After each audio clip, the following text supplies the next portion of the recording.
The Utah Utes projected wide receiver one is now a USC Trojan, but the Utah Utes are actively working to fill the wide receiver need. Who are they bringing up to campus for a visit? We're going to tell you on today's Locked On Utes.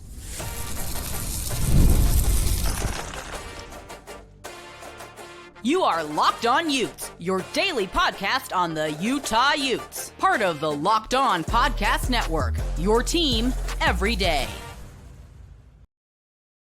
Hello, everyone, and thank you for making Locked On Utes your first listen and view of the day. We are part of the Locked On Podcast Network, available wherever you get your podcasts, as well as on YouTube. If it's your first time tuning in, make sure you like and subscribe. This episode is brought to you by Monarch Money. Take control of your finance with Monarch Money. Use code LOCKEDONCollege, all caps, no spaces, at monarchmoney.com for 50% off your first year. My name is JT Wistrcill, former intern inside the University of Utah Athletic Department. On today's show, talking a lot of wide receiver news. Also going to be talking a little bit about just what's going on with this Utah team in the transfer portal, especially at the wide receiver spot. So a lot going on there. First, though, we did recently cross 3,700 subscribers. So really want to thank all you guys who continue to support this show every single day, even during the offseason. Means the world to me. And I love talking Utah football with all of you. Now, talking about Utah's wide receiver position, it's not great, to put it simply. I mean, the spring game wasn't promising for this Utah team in terms of the wide receiver play they had. And we'll talk about the whole Zacharyus Williams things in a moment, but I'm still just like shocked that his one catch in the spring game, and he didn't even have over 120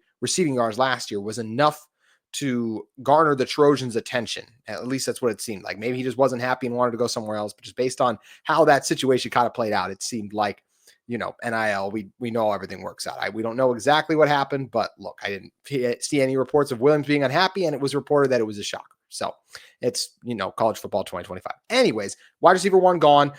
Tia didn't have the spring ball I expected him to. Still think he could be a productive player for this team, but wide receiver is still in need. I do not think Utah's has their wide receiver one on this roster. Do they have someone they can make into their wide receiver one? Hopefully, like if you have to, but that's why it's good that Utah is bringing in Tobias Merriweather, who's come up for a visit. According to Chris Hummer of 24/7 Sports, he is rated as the number 16th overall available player in the portal and is a former top 100 recruit. He's now at Cal, but previously spent the past 2 years at Notre Dame. So what has he done throughout his collegiate career? Well, unfortunately, not a ton so far. First year with Notre Dame, 22, just one catch, 41 yards. Was a touchdown, but still. In 23, 14 catches, 284 yards. So a little more production there. Then got an injury last year at 11 catches for 125 yards. So didn't produce a ton last year, but he did get in one game against Wake Forest. The game he made the biggest impact was against Wake Forest last year. 6 catches for 52 yards and a touchdown against Wake Forest. So this is a guy who's got a lot of talent and has a potential to be a really good player for Utah. And honestly, that's enough. He was a projected starter at Cal before he entered the portal, and now coming on a visit to Utah, a guy who is the 16th ranked player, as we mentioned on the transfer portal. Like, yes, there are a lot of guys who have committed and gone elsewhere in the portal, but still top 20 player on the portal right now, and especially at the receiver spot. To me, Merriweather would have a chance right away to be this team's wide receiver one overall when you look at his skill set, the ability to separate deep as well, to do some things there. Utah has a drastic need at receiver. Right now, I think your projected starting receivers would be some combination of Tia, maybe Justin Stevenson. He didn't have a great spring ball. This is the balance of like, how much do we put in the spring game? But also we know for a fact, like the coaches, they were raving a lot about Zacharyus Williams, and he's not there anymore. So now there's other guys who have to step and fill the spots. Still like Creed Whitmore, thought he showed some good things in the spring. Ryan Davis is another one too, but obviously, Utah also lost Landon King. So, they are lacking in the pass catching department. So, bringing in anyone would be big for this team. And I'm glad that they're hosting a guy like Merriweather up for a visit because, once again, this Utah team needs receivers capable of making plays on the outside. And he has done so against P4 competition. Yes, season-ending injury last year, but come back healthy. And now hopefully can be a guy for this Utah team if they can land him. Hosting him for a visit, which is a big deal because one of the other guys that Utah had interest in and then now has found a new home is McNeese State transfer Jermichael Carter. That's a guy Utah had interest in, but he signed with Oklahoma. So that's another tough. If you're Utah, that was another guy you're like, hey, could you get him to be your wide receiver one? And can't bring him in. So I should say projected or potential wide receiver one because TS, some of the other guys on this roster, maybe they'll step up. But yeah, Williams leaving was a big loss for this team because he was that projected guy, and you desperately need to fill that role with someone else coming in. So like that Utah is bringing in a talented guy. Josh Furlong of KSL.com did say that there was potential interest here on, there's some rumblings about him being the next potential wide receiver commit. That's what, according to the reporting there. So I'm hopeful that Utah can land a guy, because also the longer you wait in the portal, of course, the less and less talented pass catchers there are. And that's concerning. If you just continue to, you have a massive need at receiver, and all the best guys and the receivers in the portal will continue to go elsewhere. So bringing in Merriweather would be a huge deal for Utah. We'll see if they're able to close the deal coming up. But we mentioned the need is there because Zacharyus Williams left. So it's just, yeah, it's disappointing and it's tough that you have a guy who leaves after he had one really good game against UCF in the final game and then turns head in spring ball, and that's all it takes in the portal error, and then he's gone right away. So incredibly disappointing for Utah that you do lose your wide receiver one in such fashion. And it's also just frustrating you lose them to USC too, because the Trojans have been doing this a lot lately. This is something we're going to talk about in the second segment, but it's amazing how many Utah players have ended up at USC, or at least Utah recruits as well too. It's just one of those weird things that just continues to happen, and it's weird overall, right? So we'll see what ends up happening here for Utah coming up. One thing of note, though, is Williams isn't the only wide receiver who ended up going into the transfer portal. Utah also lost David Washington, the 6-foot freshman from Las Vegas, Nevada. He is now at Purdue. So he was a 4-star recruit on Rivals, rated the number 7th recruit out of Nevada. It was a really good get for Utah, and then just couldn't make an impact on the field. So ends up transferring. He had 670 yards on 34 catches. He actually recovered that block punt against Iowa State. That was his big contribution. But yeah, obviously it just, once again, another guy where it was a high recruit. We were really excited about what was going to happen. And then he ends up going to Purdue. So another hit this wide receiver room has taken, and the hits keep coming for this group. So they could really use a win, and hopefully landing Merriweather, will be that, because yes, once again, not the most productive throughout his collegiate career, but still a guy who was able to do some nice things, especially in the game against Wake Forest. And hopefully with the opportunity can actually get up there, stay healthy too. He's made catches against, like he had a reception for 37 yards against SMU, had 2 catches for 20 yards against, at the time, what was a good UNLV team. So you're just trying to talk yourself into the positive, basically, because it's a guy who does come with the injury, hasn't produced a season over 500 yards collegiate receiving. But at the same time, when you're going to be as heavy of a run offense as this Utah team is, who Devin Dampier, whose best attribute is his legs still, even though he has a good arm, can make some plays downfield. Wayshawn Parker, the strength of this team overall is probably the offensive line, right? Even though I have some questions and concerns about them. So it's going to be tough for Utah to land the upper echelon receivers, but they've got some solid guys. They got some quality guys in the room. And the other thing with the spring game too is you are going against Utah DBs. So how does that kind of impact everything as well? I'm very curious to see there how it all ends up shaking out. And one thing that has been really wild to watch shake out is just how many, once again, Utah players have gone to USC, or just Utah recruits from the state of Utah that have ended up at USC. That is what we're going to be discussing in one moment. Today's show is brought to you by Amazon Fire TV Stick 4K. Did you know your Fire TV is also an Xbox? Turn any TV into your gaming and entertainment hub with Fire TV Stick 4K devices. No console required. Just grab your paired controller, subscribe, or sign in to Xbox Game Pass Ultimate with EA Play included, and you're ready to go. Dive into hundreds of premium titles, including EA Sports College Football 25 to Call of Duty, as easy as you can stream your favorite shows. That's how simple it is to log in and access Amazon Fire TV's library. What if you could jump into your favorite Xbox titles without needing your console in every room? How do you game when you're not in front of your main setup, hotel stays, family visits, just whatever it is? Maybe even just a bedroom. Fire TV Stick 4K makes it possible to keep playing from almost anywhere. Do you ever find yourself flipping between apps to find one place that just works? With Amazon Fire TV Stick 4K, everything's in one place, from Netflix to YouTube and beyond. How do you currently stream content? I mean, how much smoother could it be if you have that faster 4K ready streaming stick? Head to Amazon.com/Fire TV Locked On to get started. Xbox Game Pass Ultimate subscription and compatibility controller required. Available on select devices, including Fire TV Stick 4K 2nd Gen, Fire TV Stick 4K Max, and then 1st and 2nd Gen, and Fire TV Cube 3rd Gen. You can head over and check out Amazon Fire TV Stick 4K today. All righty, now I want to talk about what exactly has been going on with this Utah, continue to talk about what has been going on with this Utah team here. So when you're talking about what's kind of been happening in terms of the transfer portal chaos we've had, you've had a lot of USC interest in Utah guys. Lincoln Riley has taken a lot of players from Utah recently, and like taking in terms of, yes, transfer portal interest, where these guys end up at. There's just been a lot of this. And I think this is a reminder of how frustrating and unfortunate that just some of the things that come with the transfer portal are, when you have guys that you bring in and you're excited to get, and they end up leaving out of state for a USC program. And I got to believe part of the reason that is too is because that we know the Big Ten has better resources right now. They're more TV revenue, and a school like USC was always going to be able to play on had an opportunity to succeed at a higher level than Utah does. Now, Utah recruited and developed better, so they were able to pass up the likes of a USC a couple years in the Pac-12, but now there's such a drastic difference in the resources that it is really hard for Utah to compete. So I mentioned that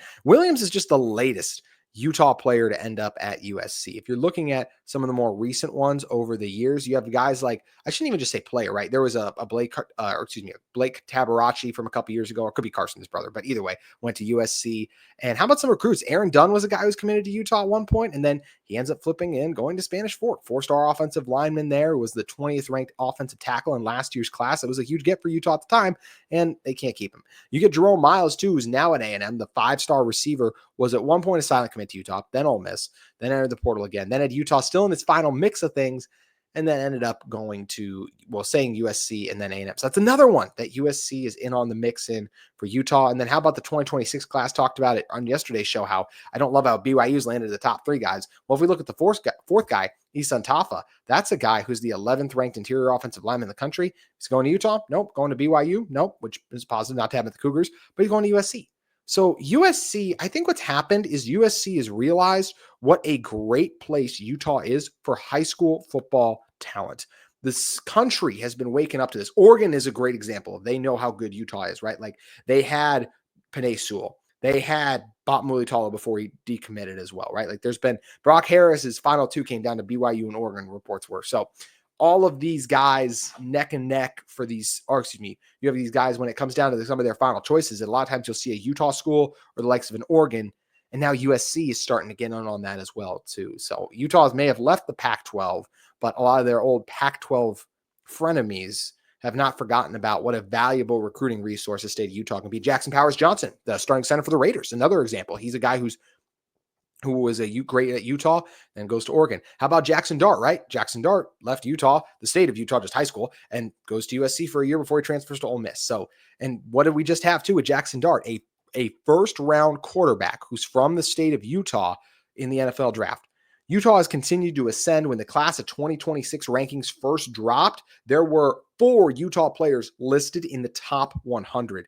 That's a massive deal that you have that many guys. And unfortunately, right now, none of them are committed to Utah either. Hopefully they can land Mwala, the special safety out of Fremont. But this is a Utah team that has the recruiting struggles cut out for them, because you have to compete against the big dogs. And when I say the big dogs, I mean the likes of the Big Ten, a USC, a UCLA, and Oregon. But even, you had an SEC team too, an A&M. They landed Kasuga. That was another one of those top guys that I talked about being one of the best recruits, being a high recruit that, yet again, not going to Utah. And in some ways, when you're talking about the big dogs, you can include BYU's NIL in that, because we know that their NIL collective is operating at a higher level than Utah's is. Utah is still capable of adding good players, and obviously still capable of keeping high-level players. There were a lot of reports last week about what BYU was trying to do and lure a couple of Utah players down.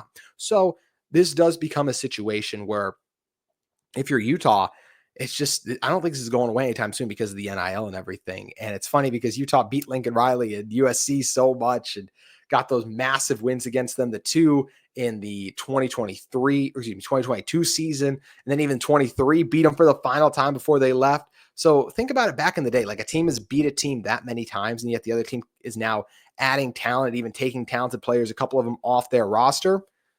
That's the new nature of college football. Yeah, the Trojans were always a big brand, but it's just frustrating and honestly disappointing too, that if you're Utah, you've done such a good job of recruiting, developing, and now you live in this modern world of college football where you can do that and the top brands can swoop in and take your players. And even if you're like, well, we built a better program than them, because Utah's program before the last few years, especially, but even 23 down year, you beat USC, has been better than USC, but the Trojans' resources are better. The Big Ten aspect of things too. Lincoln Riley is an offensive mind, obviously is part of this, because most of the talent that USC lands is offensive players. So It's just frustrating if you're Utah and you're trying to keep these guys and you got the top, and you cannot compete NIL wise with some of the top teams. So Utah's still capable of adding talented players. Devin Dampier was a big get. Wayshawn Parker was a monster get for this Utah team. So Utah has consistently found ways to add quality players, but it's just also like we talked about yesterday's show. How many of the top recruits in the state recently have picked BYU? You get the Hunter Clegg comes back, Celia Kana, Newsy, another guy who left from Stanford. Now he comes over there to BYU as well. That's Bamuli Talo enters the portal. Brock Harris, or not enters the portal, but commits and then decommits, and BYU and BYU. And if you're this Utah team, you really need a win. And I think Damian Merriweather, the receiver we talked about earlier, I think that would be a huge win for this Utah team. But still going to have you're only going to have to continue to recruit and develop among the best of them at an even better level to compete in today's age, because you can do a great job identifying and finding talent. And now, rather than staying at Utah all those years, you're going to have a lot of guys that leave. You'll have the Spencer Fanos that stay for years, but you're also going to have some guys that are maybe going to have 1 year success. And in Williams' case, Zacharyus Williams, he didn't even have a year. He had a good final game and then was turning heads in spring ball, made one catch, maybe two in the spring game. And that was enough for the Trojans to be like, yep, let's go and grab him. So it's tough. It is really tough if you're this Utah team right now, but I'm very curious to see what ends up happening with Utah. We'll have the revenue share and some of those things coming up as well. So how does that end up aiding the program? I think that will be a big part of this coming up as well. But Utah just going to have to continue to do what they can, try to add the talented guys.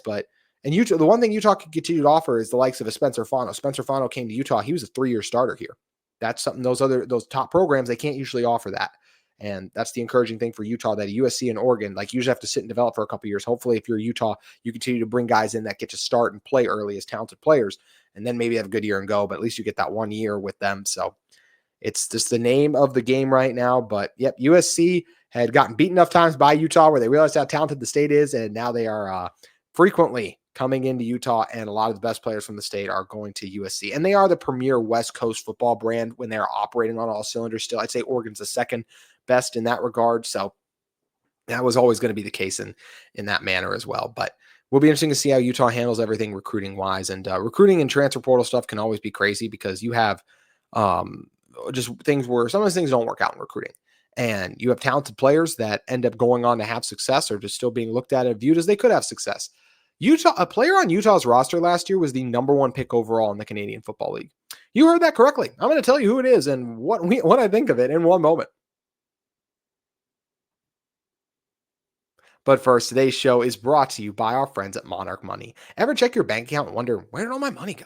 Between dining out, online shopping, and entertainment, it's easy to lose track. That's where Monarch Money comes in, your personal CFO, giving you full visibility and control over your finances. Monarch Money isn't just a budgeting app, it's a complete financial command center. You can track all of your accounts, investments, and spending in one place, so you stop just managing your money and start building your wealth. There they have the surprising insight. When I started using Monarch, I realized just how much I was spending on food delivery. Now I budget smarter and save more. So that all-in-one convenience. Instead of juggling multiple apps, you can use Monarch to check your finances, track spending, and even plan long-term goals. So it's that easy collaboration. Managing your money with your partner is smoother than ever. You can even track and share your personal accounts, set goals, and stay on the same page without the stress. Take control of your finances with Monarch Money. Use that code LOCKEDONCollege, all caps, no spaces, at monarchmoney.com for 50% off your first year. That's monarchmoney.com, code LOCKEDONCollege, all caps, no spaces, for half off your first year with Monarch Money today.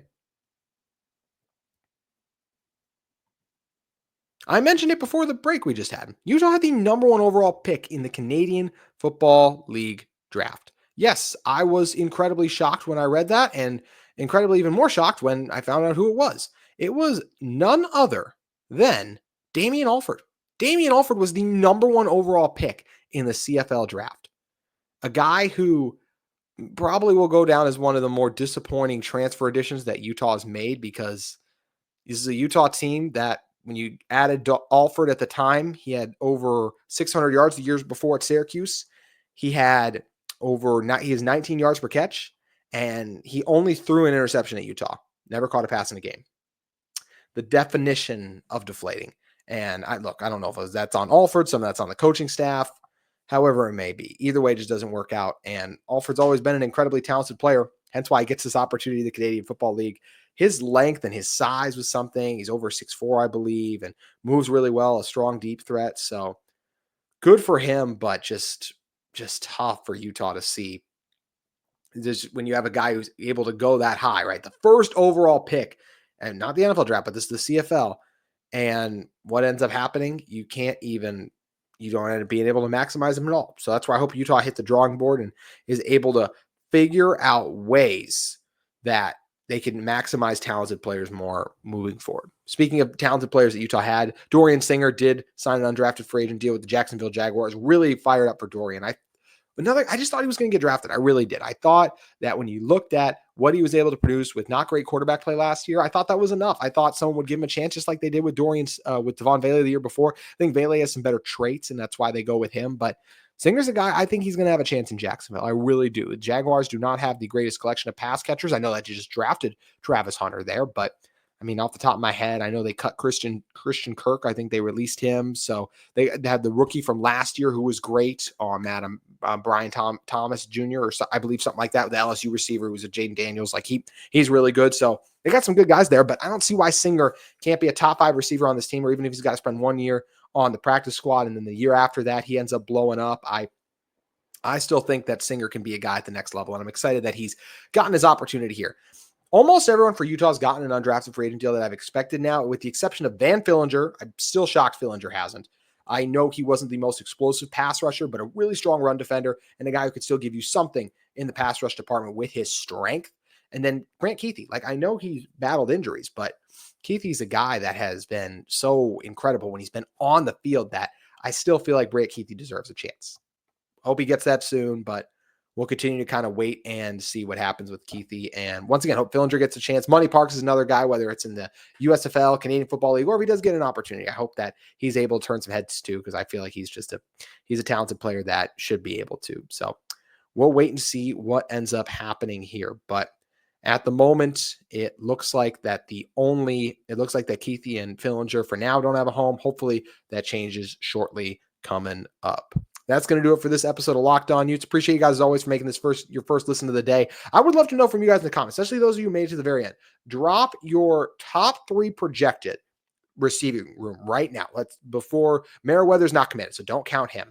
I think right now I would go Tia, Stevenson, and Whitmore, Davis. Maybe Davis and Whitmore out there together. I feel like Utah's best 3 receivers right now are Otto, Tia, Whitmore, and Davis. And I know Carvalho was able to do some things, but just not able to. I mean, it's just one play. I got to see more from there as well, too. So drop your transfer portal selections, like who you want to see this team add in the portal, as well as who you think the top 3 receivers are right now. Thank you again for making Locked On Utes your first listen of the day. For your second listen, make sure you check out the Portal Show. Brian Smith has the latest rumors and portal entries and signings. Be the most informed fan on the rapid changes to college football's landscape. Find the Portal on YouTube, wherever you listen to your podcast. That's going to do it for our show today. We'll be back tomorrow talking about the latest in Utah football and Utah athletics. We look forward to seeing you then.